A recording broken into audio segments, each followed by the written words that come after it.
Difficulty settling in this morning.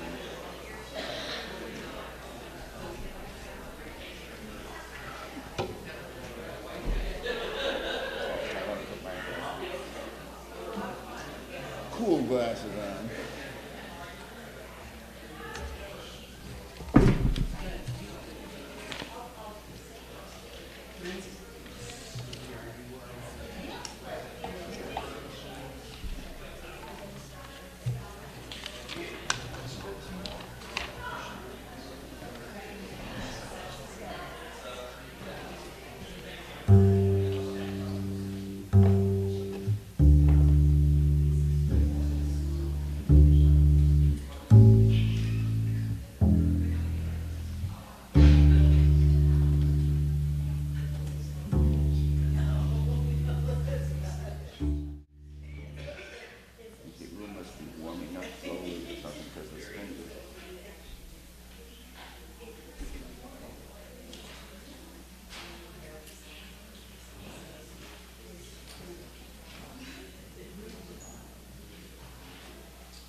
Good morning.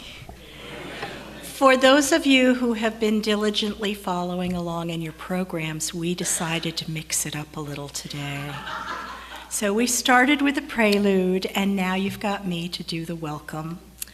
On a related front, one of the things that we are working on, or hoping to work on, is to have some new pieces, scripts, if you will, of things to say at the welcome and also for the offertory. So if there is anyone out there who wants to have a little side project that would just take a little time, working on it. Andy Johnson is working on it. Thank you, Andy. That would be wonderful. But we would love everyone's contributions and as they come. So as I'm going to work my way through the welcome here, using a variety of different scripts that we have, good morning. Welcome, one and all, to the Keene Unitarian Universalist Church, which has been serving the community and preserving liberal religion for and among Unitarians, Universalists, Humanists, Utopians, tree-hugging transcendentalists, and free thinkers and law-abiding contrarians since its founding in 1824. I am Susie Erickson West, and I currently am on the member of the choir. In the past, I have worked with religious education.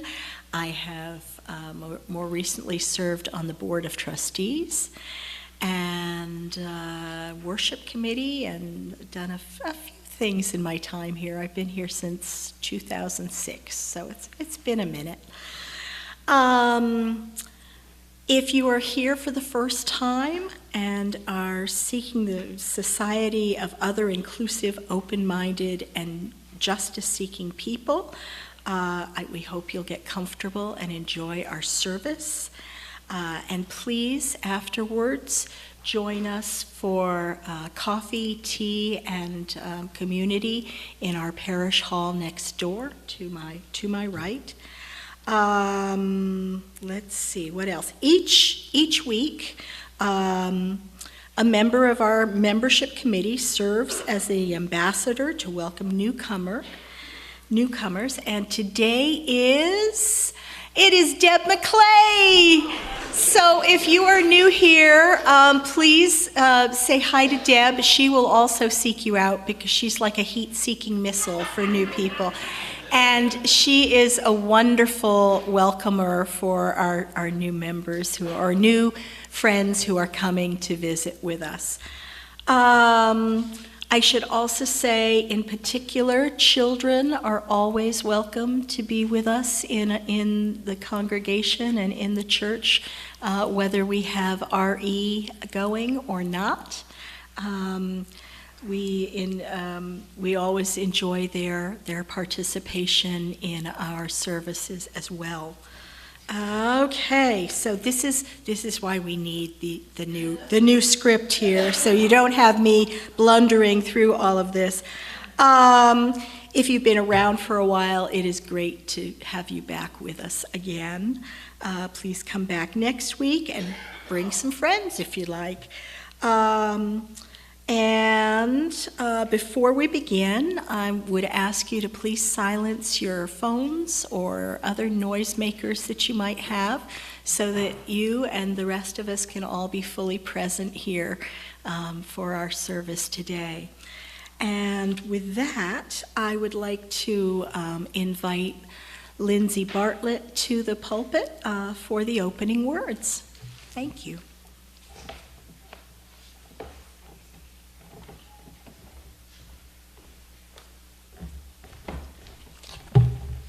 Well, good morning, everyone.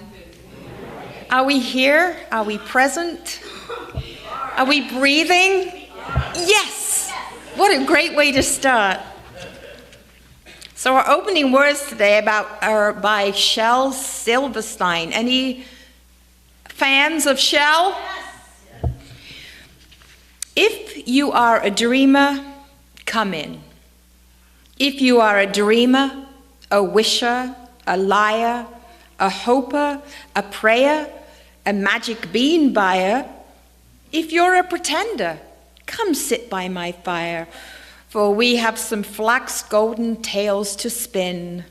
Come in, come in.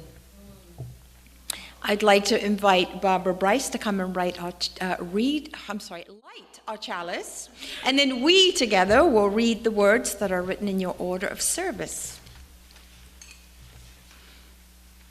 May this flame, symbol of transformation since time began, fire our curiosity, strengthen our wills, and sustain our courage as we seek what is good within and around us. And now we are going to sing our first hymn, number 12, O Life That Makes All Things New.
Going to invite Mallory to come forward.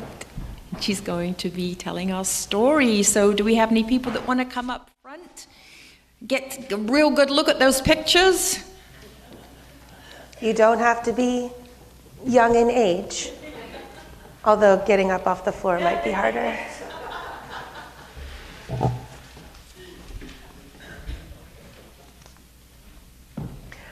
Here she comes.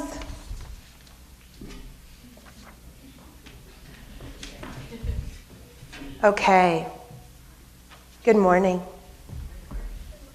The story today is called This Land, A Brief History of the Land We're On, by Ashley Fairbanks and illustrated by Bridget George.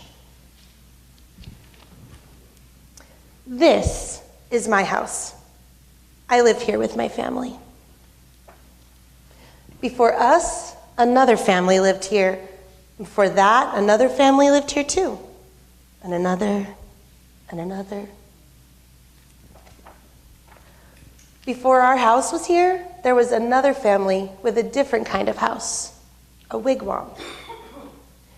There was a whole village full of families laughing, cooking, and playing. There were even annoying little brothers and sisters. But when people came from Europe, they forced most of those families to leave their homes. All across the country, Native Americans had to leave everything they knew and move on to small pieces of land called reservations.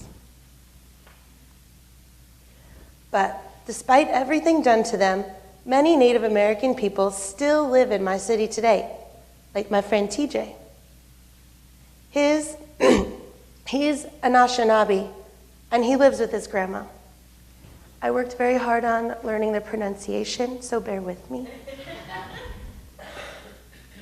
TJ's grandma Noko, and Nokomis means my grandmother in the Anishinaabe language. She taught me that before my ancestors arrived, this land was filled with indigenous people from coast to coast. I wonder if all of them made food as good as she does. Noko taught us a song to help us remember that indigenous people have always been here, and they're still here, wherever we go. This land is sacred. This land is living, from the Black Hills to Pueblo Canyon. From the swampy bayous to the salmon swimming, this land all has history. Now, whenever my family goes somewhere, I ask, who lived here before the people who live here now? At the Grand Canyon, I learned that 8 tribes call it home. The Havasupai, Yavapai, Paiute, Hopi, Zuni, Hualapai, Apache, and Diné. Their relatives have lived here longer than anyone can remember, even the really old people. At the Golden Gate Bridge, I learned that the Ohlone have been fishing here for thousands of years. And in New York City, I learned that the Lenape were here long before all of these skyscrapers. Everywhere we go, there are indigenous people to learn from. So I keep singing. This land is sacred. This land is living. This land all has history, even my backyard. And with that, we will take our leave. If you have children going with me, please come get them when the service is over. Thank you.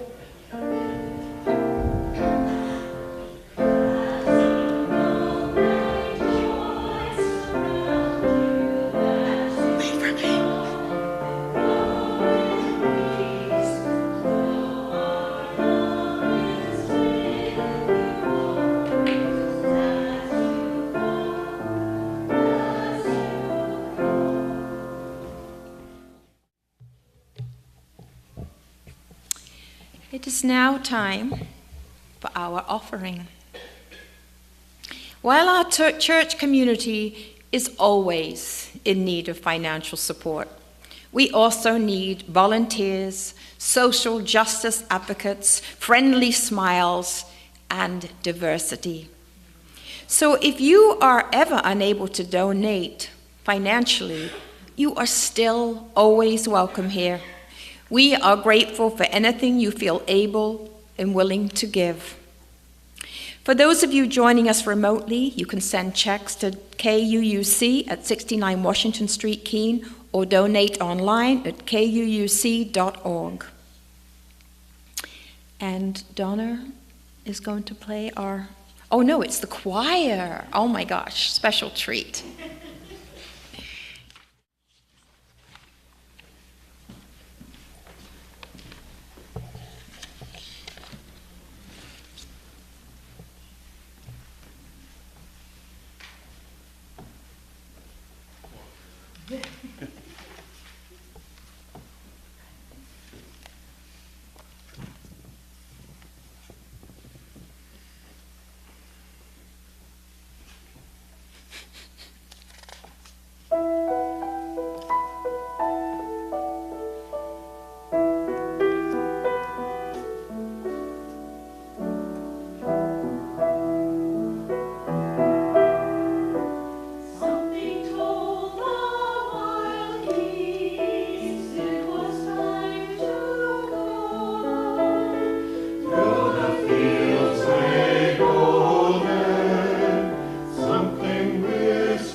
May these donations be wisely used for the good of all.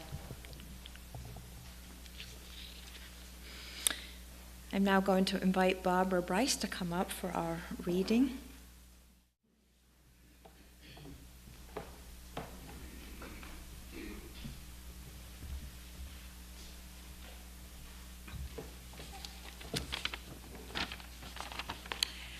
Our reading today is a wonderful poem by Mary Oliver.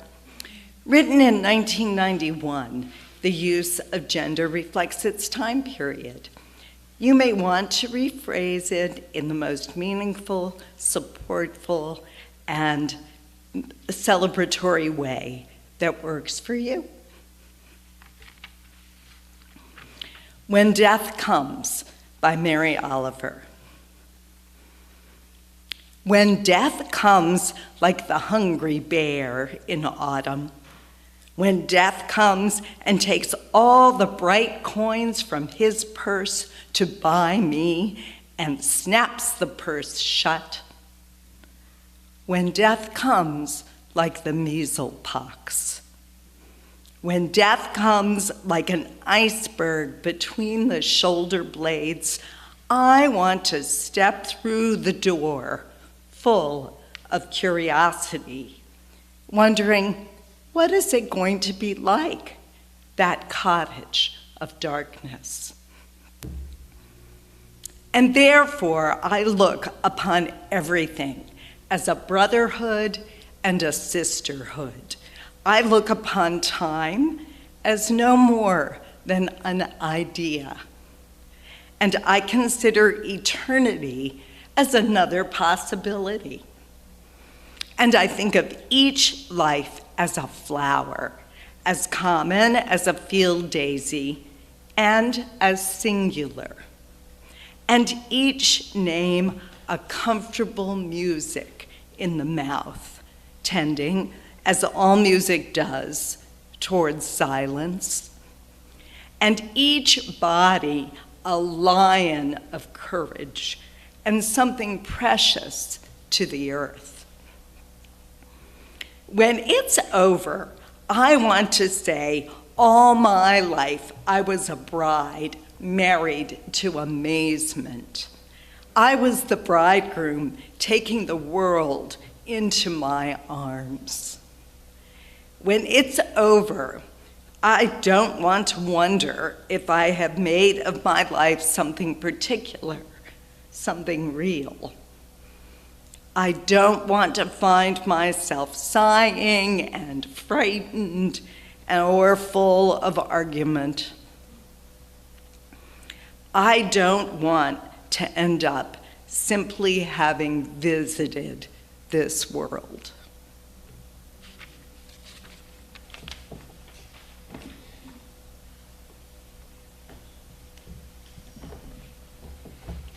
Thank you, Barbara, for reading that so beautifully. It's time for a prayer, and this prayer is by Angela Herrera. This is a prayer for all the travelers, for the ones who start out in beauty, who fall from grace, who step gingerly looking for the way back, and for those who are born into the margins, who travel from one liminal space to another, crossing boundaries in search of center. This is a prayer for the ones whose births are a passing from darkness to darkness, who all their lives are drawn toward the light and keep moving, and for those whose journeys are a winding road that begins and ends in the same place, though only when the journey is completed do they finally know where they are. For all the travelers, young and old, aching and joyful, weary and full of life, the ones who are here and the ones who are not here, the ones who are like you, and they're all like you, and the ones who are different, for in some ways we each travel alone. There is a prayer for traveling mercies and sure-footedness for clear vision, for bread for your body and spirit, for water for your safe arrival, and for everyone you see along the way. I invite you all to just close your eyes, take a moment and focus on your breath and just allow yourself to be.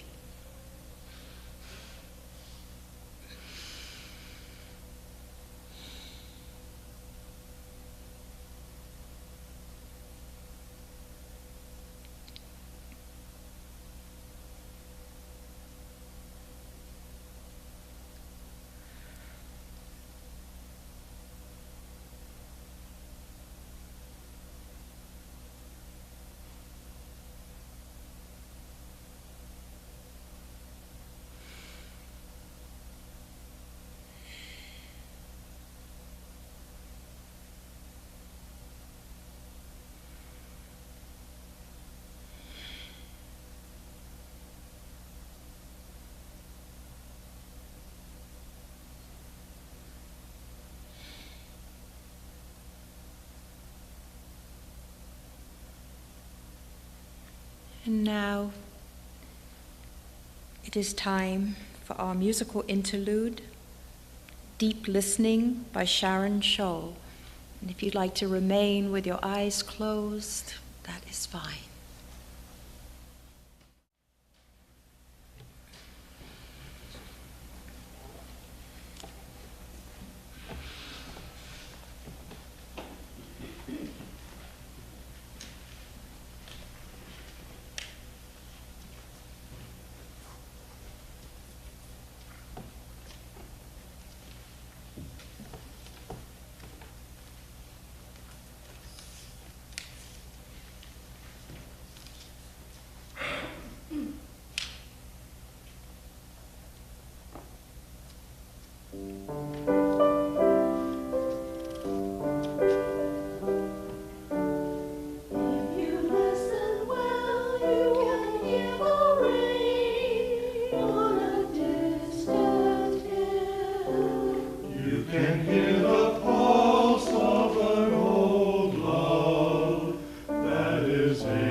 What a lovely, sweet choir we have.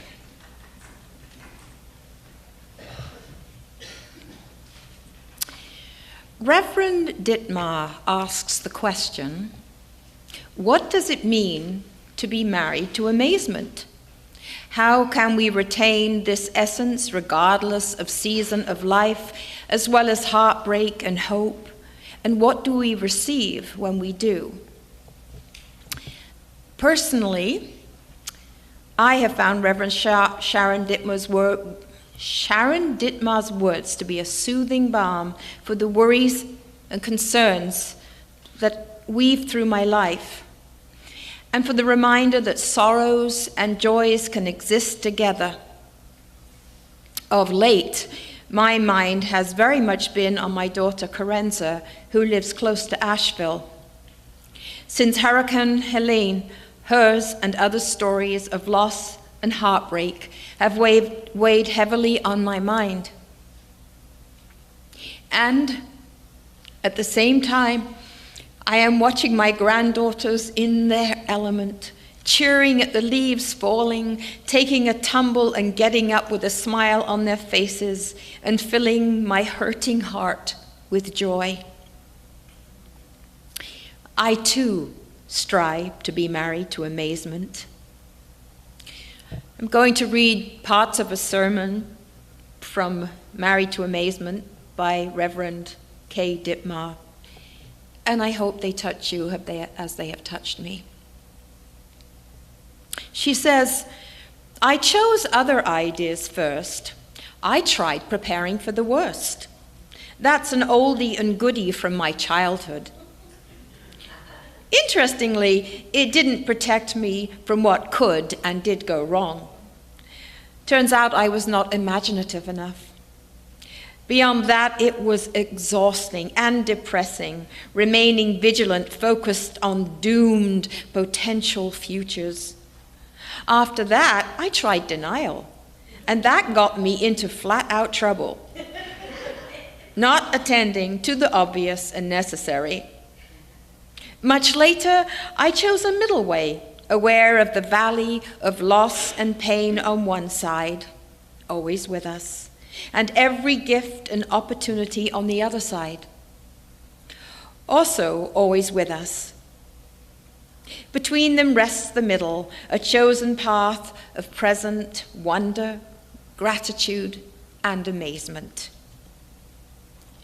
From the inside seat of parish ministry, I watched apparently successful members and their families struggle with life-threatening illnesses, addiction, affairs, financial ruin, traumatic injury and accidents, dementia, even the death of children, which I will never understand. It all can happen. I have been with people as it all happened, and it was from this seat with these teachers, journeying with them, that I learned I could never prepare for all the possibilities, nor know which ones to expect when, if ever, might become part of my personal story. Bad things happen to good people, and wonderful things happen to people who behave very badly. From this, I have concluded that neither I nor anyone else is fully in control. Rather, we are in a river of life, and there are floods, droughts, lazy calm days, and seasonal changes. We can put up some guardrails like life insurance, wills, health insurance. We can ask for help as often as we need it, even to the annoyance of medical providers, therapists, and financial planners. But when the lights go out, when the hungry bear comes, we will not have prepared for everything. Attempting to be fully prepared is just exhausting. It requires constant, depressing vigilance, imagining future harms. It is a hard, deadening way to live, and a great way to ruin the possibility beautiful now. A few years ago, I took part in a local leadership program. We were asked to do an exercise that I hated. We were instructed to walk around to 30 people we had just met, look them in the eye, and say either, I trust you, or I don't trust you. I know neither the benefit nor purpose of this exercise. I certainly remember its multiple cringe-worthy moments and the response of one classmate. This classmate, the shortest man in the class, one who could be considered vulnerable, given his size, who had to look up to look everyone in the eye, said, I trust you. When the instructor later asked him why he did this, he replied, "It doesn't matter if I trust you. I trust myself, and I trust myself to figure it out, so I trust you." He changed the frame of the entire exercise to empower himself. Much later, I learned that he grew up as an immigrant in a biracial family amidst poverty and multiple challenges, and then made a series of mistakes, like we do, and he figured it out. These days, he does not waste time remaining vigilant and worrying about the future. He chooses to name his frame and believes that when problems arise, he will figure them out. So he chooses to live loud and proud in the present and have fun. This is a choice he makes, not based on ignorance, but knowledge and commitment to the present. It is amazing to me how one awkward exercise could unexpectedly teach me the importance of choosing my own frame. What I learned from all my teachers is how to love the now, dig deeply into them, savor them, make time for fun, family, friends, building community, living in one's own joy.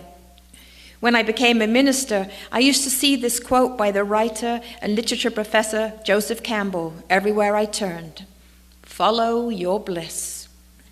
I don't see this quote on walls anymore, but Campbell was onto something. In the words of theologian and civil rights leader Howard Thurman, "Don't ask what the world needs. Ask what makes you come alive and go do it. Because what the world needs is people who have come alive. And what makes me come alive is wonder, and I find it in the present, the eternal now." For those of you who would like a little more information about Reverend Dittmar, she graduated from Harvard Divinity School in 1997. She served 1 year as interim minister at the Gathering at Northern Hills in Cincinnati, and 18 years as minister at First Unitarian Church of Cincinnati from 1998 to 2016. And in 2016, she began work as congregational life field staff with the Mid-America region. And now, please join us in hymn number 1024, "When the Spirit Says Do." And when you look at that hymn, you'll notice it says something on the last page. Actually, maybe it doesn't on yours, maybe on mine. Oh, well, so what it does do is it gives us an advantage to be in the moment in many ways. It invites us to sing, dance, laugh, and shout. So I encourage you to make this hymn yours. Don't hold back and have fun. And we are going to sing all verses.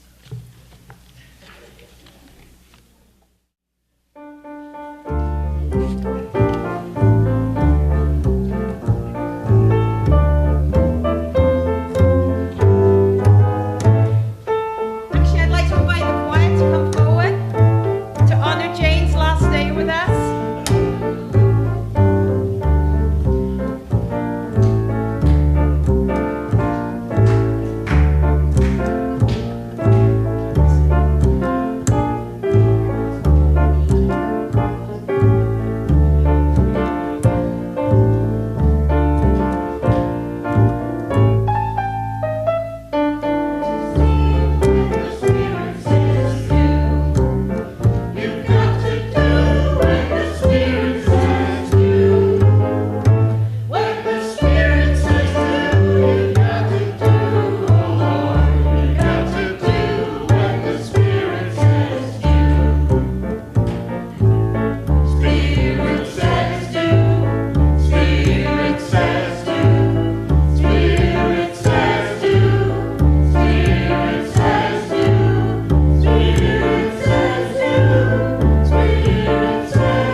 Oh, thank you, choir, for getting up. I know I gave you no warning. Thank you. I'm inviting Barb. Oh, here she is. To extinguish our chalice. And the words are in your program.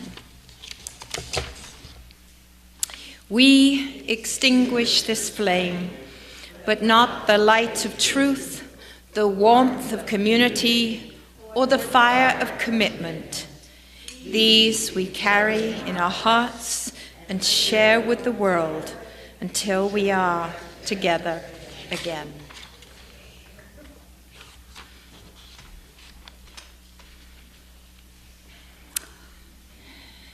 And our good words for leave-taking today are also by Reverend Dittmar. Go out into the world in peace. Have courage. Hold on to what is good. Return to no person evil for evil. Strengthen the faint-hearted. Support the weak. Help the suffering. Honor all persons. Before our postlude today, I'm actually going to invite Andy to come up. She has a moment she would like to share.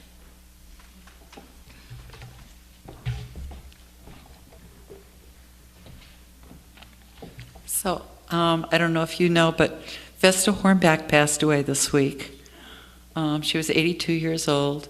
And just a few words, she'd been a member here for many years, very active, did the library thing, and many other things in our church, did the book sale table, the green sale book sale table. She was really an integral part of our community, both here and the community at large, and always had a smile.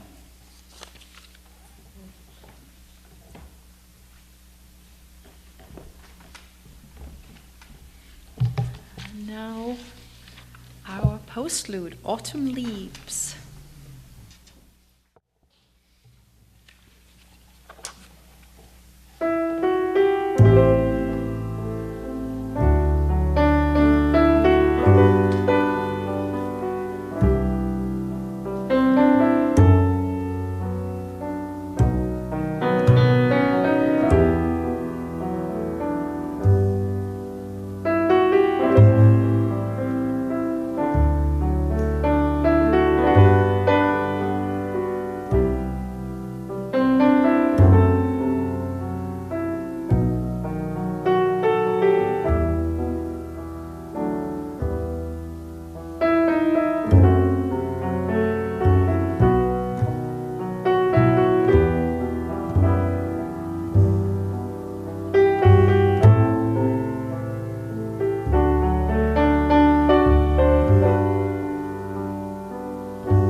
Please do join us for coffee hour. And we're going to be saying goodbye to our very own Jane today. So please come join us in wishing her well and partaking in some cake.